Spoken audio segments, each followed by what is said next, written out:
pada malam hari ini kami mau belajar akan kasih-Mu, kami mau belajar akan firman-Mu, kami mau merenungkan kembali bagian firman-Mu, dan tolong kami Tuhan, untuk kami boleh mengerti. Bagi setiap kami yang saat ini sedang mengalami kelelahan jiwa, sedang mengalami pergumulan-pergumulan yang berat, biarlah Tuhan urapi kami, biarlah Tuhan jumpai kami lewat kebenaran firman-Mu yang malam hari ini. Yang benar, mari Tuhan pimpin, dan Tuhan akan kebenaran firman pada malam hari ini, dan kami menyerahkan pemberitaan firman Tuhan ini. Bapak Ibu Saudara yang dikasihi Tuhan, Shalom. Shalom. Di dalam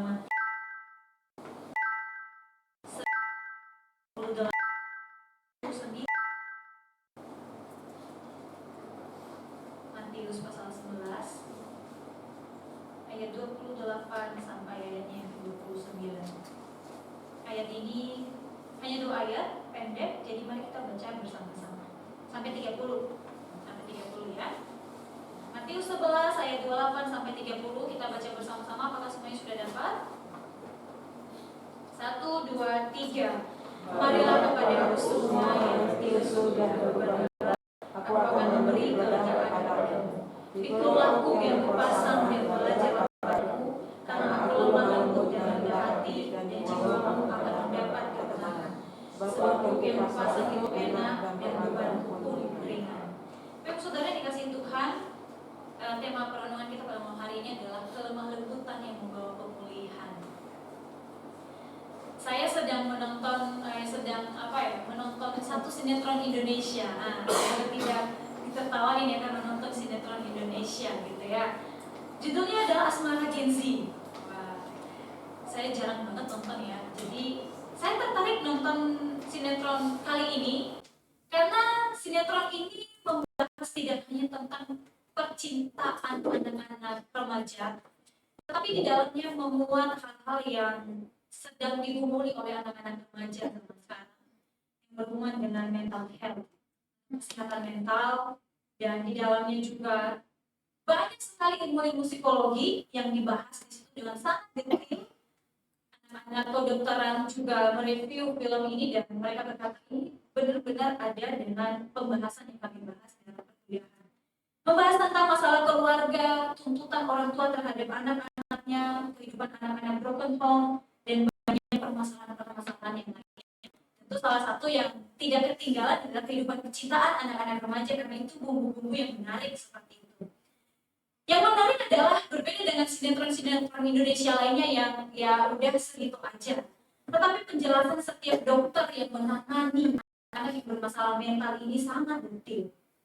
Penjelasan seorang psikiater, seorang aktor yang berperan sebagai psikiater juga dijelaskan di situ. Salah satu bagian yang menarik bagi saya, dan saya baru tahu kalau ada masalah mental, penyakit mental seperti itu setelah saya nonton film itu, adalah ketika salah satu anak bermasalah mental, yaitu OCPD.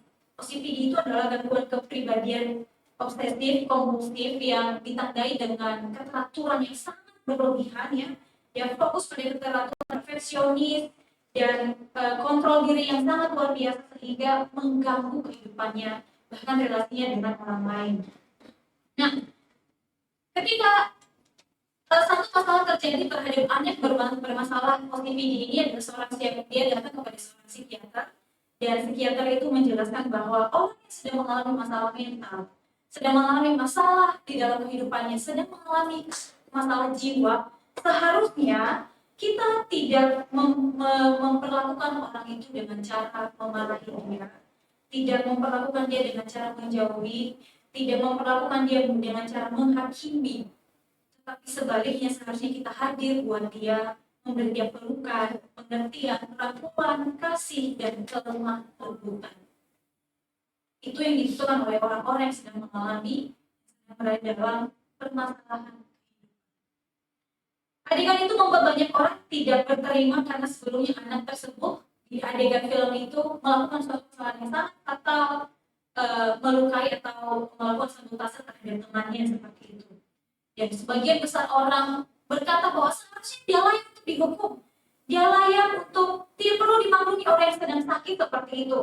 tidak perlu dikasihani, tidak perlu diperlakukan dengan lembut, tidak perlu dirangkul, tidak perlu dikasihi. Tetapi yang baik untuk dia adalah seharusnya dia dijauhi, dia dihakimi, dia seharusnya diberikan hukuman setimpal, bahkan lebih besar, lebih parah dari kesalahan yang pernah dari kejahatan yang pernah dia lakukan.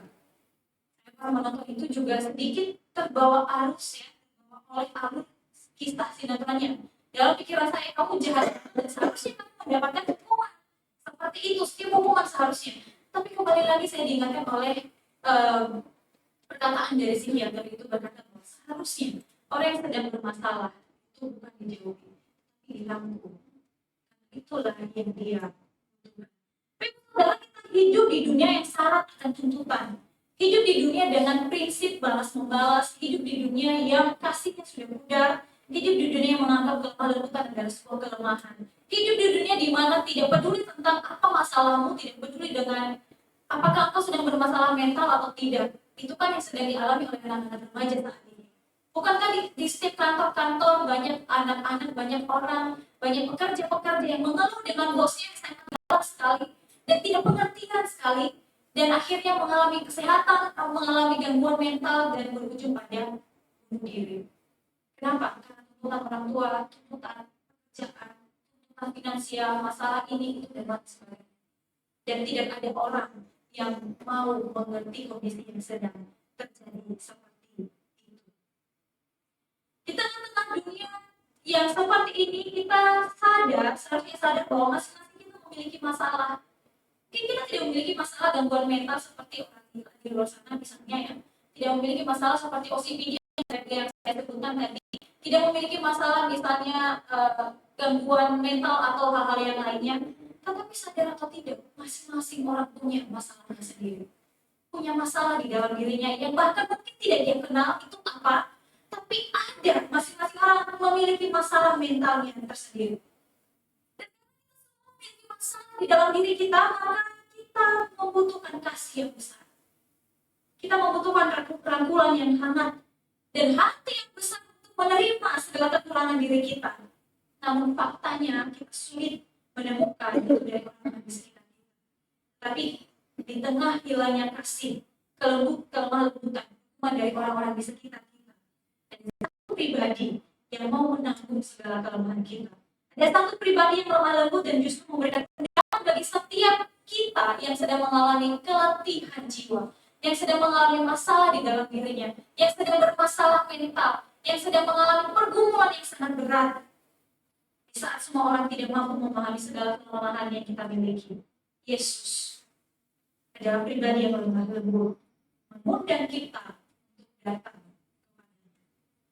Saya membayangkan kalau Yesus sama seperti tanggapan orang-orang terhadap anak yang OCPD itu, berkata bahwa memang benar karena engkau salah, engkau harus dihukum, engkau harus dijauhi, engkau harus dihakimi, engkau harus dilakukan seperti ini. Tetapi menariknya, Yesus tidak seperti demikian. Tapi ia mengundang kita datang kepadanya.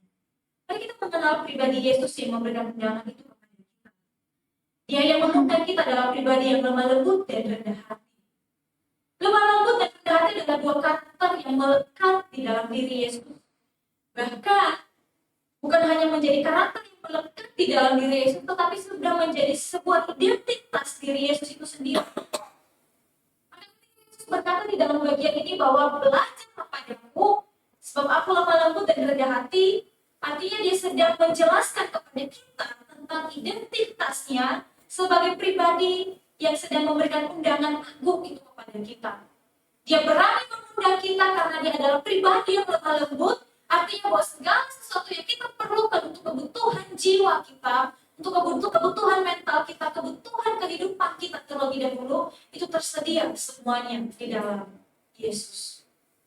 Di saat semua orang tidak mampu mengerti apa yang kita alami, di saat semua orang tidak mau memahami kondisi yang kita alami, di saat semua orang tidak mampu mengerti apa yang sedang kita yang sedang terjadi dalam kehidupan kita, di saat orang tua tidak mampu memahami kondisi mental anak-anak remaja yang ada di rumahnya, anak-anaknya sendiri, Yesus hadir bagi orang-orang seperti itu. Aku mengerti akan engkau, dan hari ini aku mengundang engkau. Ini juga menggambarkan sifat kehambaan Tuhan Yesus yang membuat dia layak untuk menanggung segala beban kita. Sehingga dengan sifat kelemah lembut dan kerendahan hati, karakter kehambaan yang dimiliki oleh Yesus ini, kita sangat boleh untuk datang kepadanya. Karena dia sanggup menanggung segala beban yang kita miliki.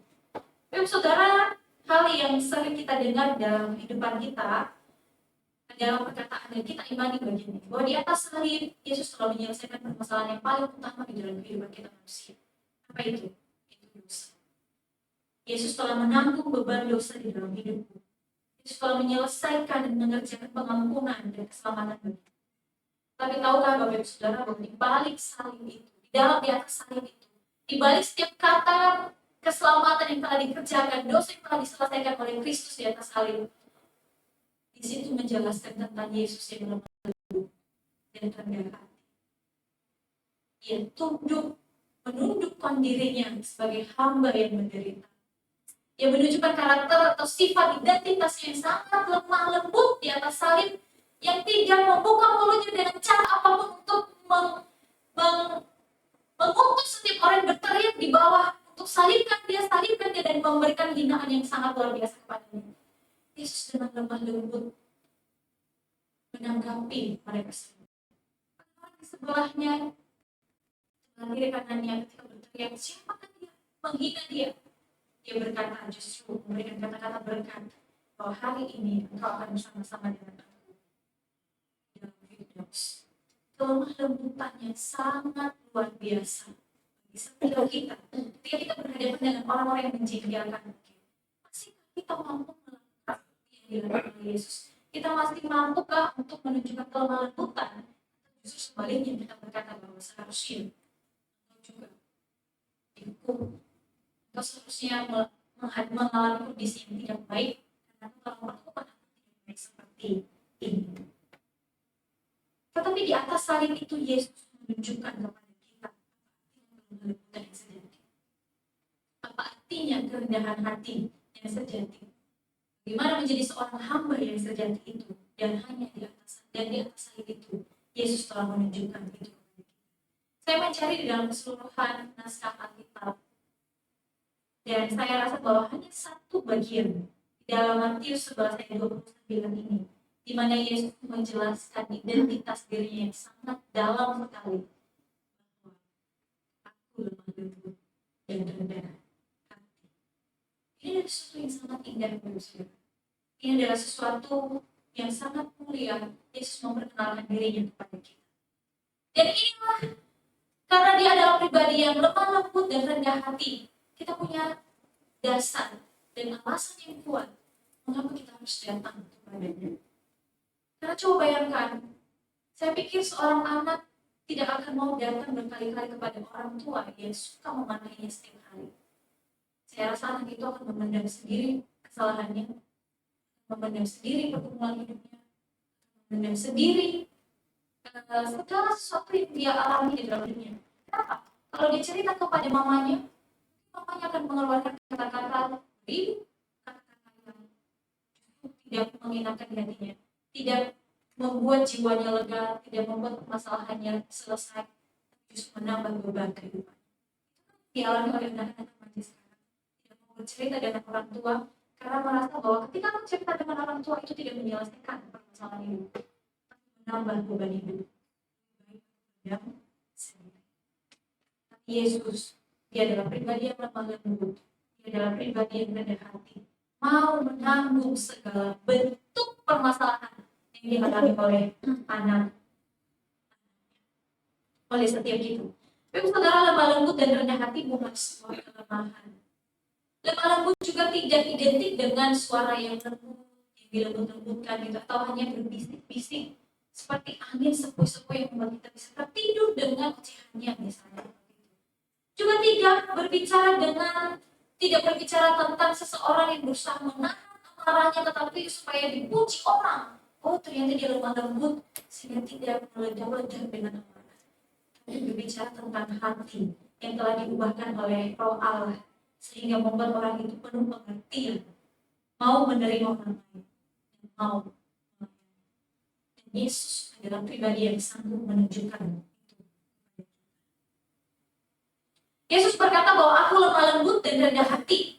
Ini adalah identitas Yesus yang harus kita kenal dan harus kita syukuri. Bapak Saudara, ada dua hal yang mau kita renungkan bersama-sama pada malam hari ini. Bahwa yang pertama, dia yang lemah lembut. Yesus tadi berkata bahwa aku adalah lemah lembut dan rendah hati. Dan dia yang lemah lembut itu mengundang kita untuk menikmati kelegaan yang ia sediakan bagi setiap kita. Siapa yang diundang oleh Yesus? Yang diundang oleh Yesus bukanlah mereka yang memiliki status atau kedudukan tertentu, atau mereka yang memiliki harta kekayaan, atau mereka yang memiliki kartu membership tertentu. Misalnya kalau harus datang ke tempat gym, kita harus memiliki kartu identitas, istilahnya kartu member, dan kita baru bisa masuk.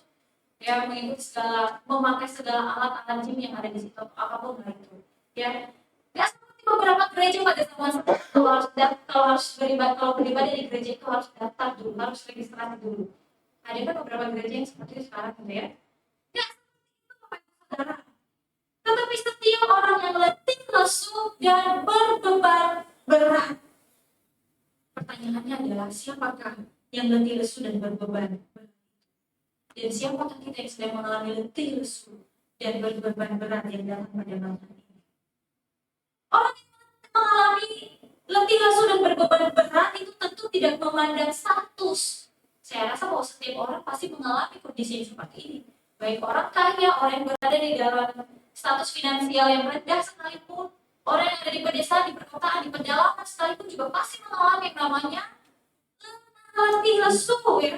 Letih, lesu, dan berbeban berat. Tidak memandang status orang itu seperti apa. Tetapi setiap orang yang dapat merasakan kondisi mental seperti ini, ya, setiap orang dapat mengalami yang namanya letih, lesu di dalam kehidupannya. Di dalam konteks firman Tuhan yang kita renungkan pada malam hari ini berbicara tentang orang-orang yang merasakan keletihan. Keletihan karena beratnya tuntutan hukum Taurat atau tradisi yang diletakkan oleh orang-orang Farisi dan ahli-ahli Taurat yang mereka sendiri tidak mampu untuk melakukannya. Celaka sekali mereka pada waktu itu. Mereka memaksa berbagai macam tuntutan Taurat untuk dilakukan oleh masyarakat, tetapi mereka sendiri tahu bahwa mereka tidak mampu melakukan itu. Mereka hanya melelahkan jiwa masyarakat, jiwa orang-orang yang ada pada saat itu. Siapa yang mampu melakukan sekian banyak ratusan tuntutan untuk memperoleh keselamatan? Kau harus melakukan ini, untuk melakukan ini kamu harus melakukan ini, segala sesuatu. Siapa yang sanggup melakukan demikian? Akhirnya membuat orang-orang ini merasa putus asa, mengalami kelelahan di dalam jiwanya dengan dosa yang dia lakukan karena merasa tidak mampu memenuhi tuntutan itu. Apa untuk orang-orang seperti inilah Yesus menawarkan, memberikan undangan dan berkata, marilah kepada. Untuk orang-orang yang merasa dirinya memiliki masalah mental lainnya, dan Yesus tidak menolak orang-orang seperti itu. Justru dengan lemah lembut yang mengundang, marilah, datanglah kepadaku. Untuk orang-orang yang letih lesu karena kondisi keluarga, mungkin relasi dengan suami, dengan istri, relasi dengan anak-anak di zaman sekarang yang banyak sekali terjadi. Mungkin kondisi orang yang merasa letih lesu karena kondisi kesehatan, kalau ditarik dalam kehidupan kita sekarang ini, kondisi finansial, dan apapun itu semua masalah yang sedang kita hadapi saat ini. Bagi engkau dan saya yang hadir pada malam hari ini dalam segala permasalahan hidup, Yesus berkata, marilah kepadaku, memberikan engkau kelegaan. Kelegaan diterjemahkan dalam bahasa Indonesia, di dalam bahasa Inggris sebenarnya dipakai akan memberikan ketenangan jiwamu, mendapatkan ketenangan di dalam jiwamu. Bapak Saudara, kalau Bapak Saudara adalah seorang pekerja kantoran, kantor di mana Bapak Saudara bekerja, mungkin tidak akan menerima alasan mengapa engkau dan saya sedikit berleha-leha. Engkau dan saya tidak masuk kantor hari ini. Engkau dan saya mengalami kondisi yang tidak menyenangkan. Saya tidak akan mau menerima alasan harinya dia mungkin mengirimkan satu chat, minta maaf hari ini aku tidak masuk karena mentalku lagi breakdown misalnya ya, lagi breakdown. Karena dia akan potong gajimu dalam sehari gitu ya. Jangankan alasan itu, saya dengar minggu kemarin ya, Sabtu ya, saya dengar dari satu talent youth namanya Adil, kalau lama di kantornya 1 menit dipotong gaji 12.000. 1 menit, 1 menit dipotong gaji 12.000. Saudara, orang tidak mengerti, di kantor itu tidak mengerti apa yang sedang kau alami. Kenapa lambat? Karena mungkin macet di jalan. Saya rasa Adil nggak mengalami macet di jalan ya. Kalau ke Pinang Siang, gitu ya. Tapi alasan tertentu, oh bos tidak tahu kenapa kau terlambat, mungkin karena masih ngurus orang tua, ngurus anak-anak yang ke sekolah, ngurus ini dan itu segala sesuatu. Tidak mengerti tentang itu. Tidak mengerti apa kamu sakit dan tahu sehat. Yang dia tahu adalah kau datang ke kantor dan kau bekerja bagi dia, menghasilkan uang. Pekerjaan itu menghasilkan uang.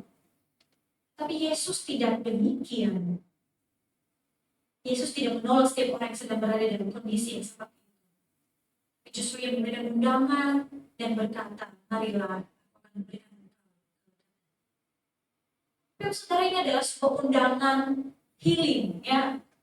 Ini adalah undangan kesembuhan jiwa yang gratis yang Yesus tawarkan kepada kita.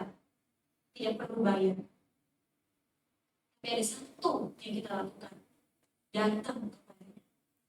Saat dia memberikan sebuah undangan itu, ada satu yang kita lakukan, kita meresponi, yaitu datang kepadanya. Undangan itu tidak bersifat paksaan. Tidak berkata bahwa lo suggestion, engkau mau atau tidak, engkau harus datang gitu ya. Berbeda kalau misalnya memberikan undangan pernikahan ya. Misalnya kalau saya nikah nanti ke depan, saya bilang, kita harus datang ya, dan bawa angpau yang gede. Pokoknya kalau nggak bawa angpau nggak boleh datang, misalnya begitu ya. Saya seperti itu. Enggak, Yesus mengundang kita untuk datang kepadanya, tidak perlu bawa apa-apa, bawa diri dengan segala keberadaan hidupmu, datanglah kepadanya dengan penuh keterbukaan dan kejujuran dirimu apa ada. Ini aku Tuhan. Aku sedang berada dalam kondisi yang sedang baik saja.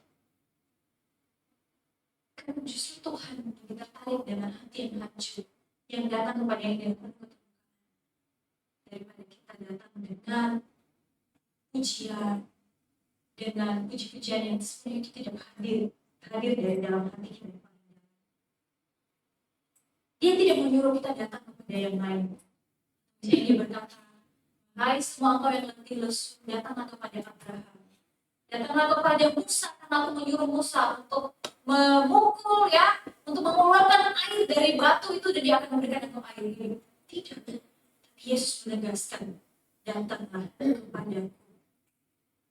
Aku lemah lembut dan rendah hati dan aku akan memberikan engkau. Yesus mengundang kita karena segala sesuatu yang kita perlukan tersedia di dalam Dia. Dan Dia bersedia memberikan kepada kita apa yang paling kita butuhkan. Ini bagi setiap kita yang sedang mengalami kelelahan jiwa, sebuah undangan untuk engkau dan saya. Apa yang sedang engkau alami? Yesus mengundang engkau dan saya. Nikmatilah kelegaan yang Dia sediakan bagi kita. Yang kedua, Dia yang lemah lembut itu mengundang kita untuk dimuridkan di dalam Dia dan oleh Dia. Bapak saudara, kita melihat bagaimana Yesus yang lemah lembut dan rendah hati itu begitu mengerti akan kondisi yang sedang kita alami di dalam kehidupan kita. Dan Dia mengundang kita untuk menikmati kelegaan yang Dia sediakan bagi kita. Kelegaan yang tidak dapat diberikan oleh dunia. Kelegaan yang tidak dapat dibeli oleh uang. Kelegaan yang tidak dapat diraih oleh kemenangan pada suatu kompetisi tertentu. Merencanakan cuti gitu ya. Rencanakan cuti bersama dengan Adel. Karena saya butuh healing Bapak Saudara. Gitu ya, saya juga butuh healing ya. Jadi pasang budget ya, misalnya harus nabung sekian loh segini, sekian ya.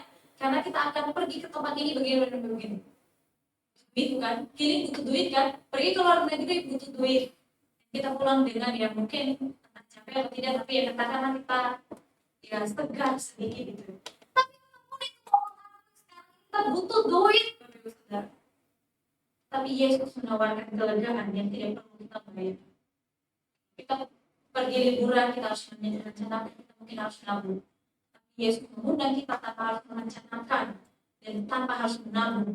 Kita hanya datang kepada-Nya dengan penuh terbuka. Kelegaan itu adalah untuk jiwa yang sedang tertekan dalam dosa. Yesus menawarkan itu kepada kita. Kelegaan yang ditawarkan adalah kepada mereka yang sedang tertekan di dalam permasalahan dan tantangan hidup yang kita alami. Namun di dalam undangan yang Yesus berikan itu, ada juga sebuah undangan yang disertai di dalamnya. Itu undangan pemuridan, Bapak Saudara. Yesus mengundang kita untuk sungguh-sungguh mengikut Dia dan menjadi murid yang mau belajar darinya.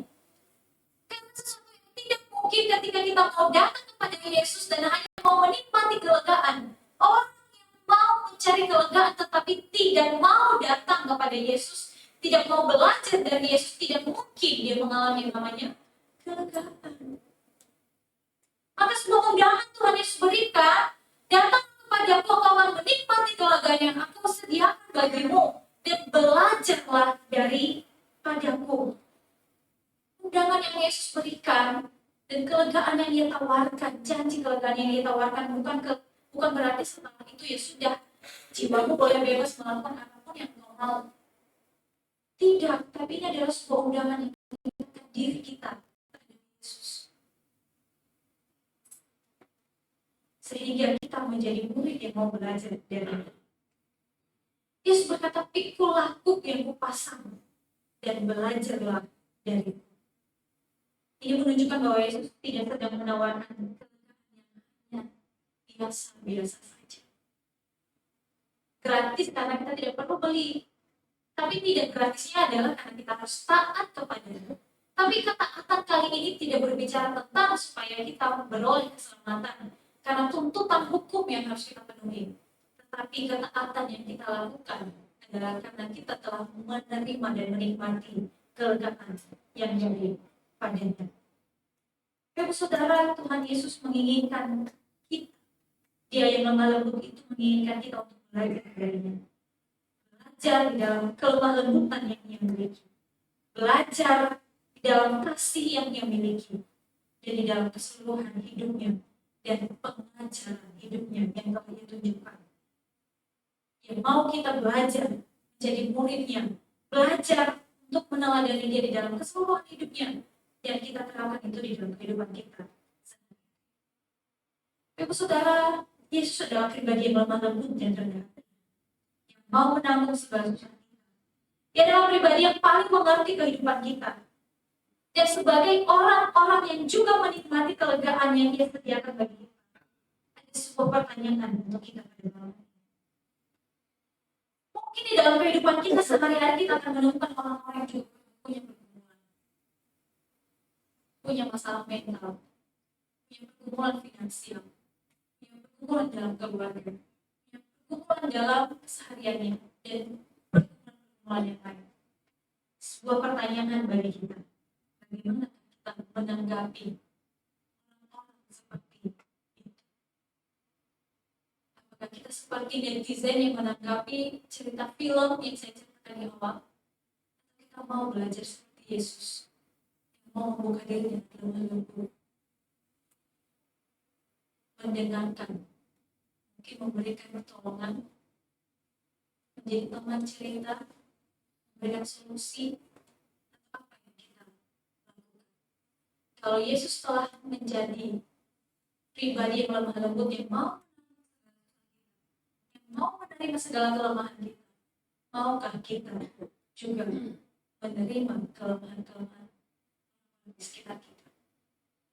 Biar kita belajar dari Yesus dan Tuhan menolong setiap kita. Amin. Kebenaran firman Tuhan. Saya mengajak kita untuk menyanyikan satu lagu dari KPPK 105.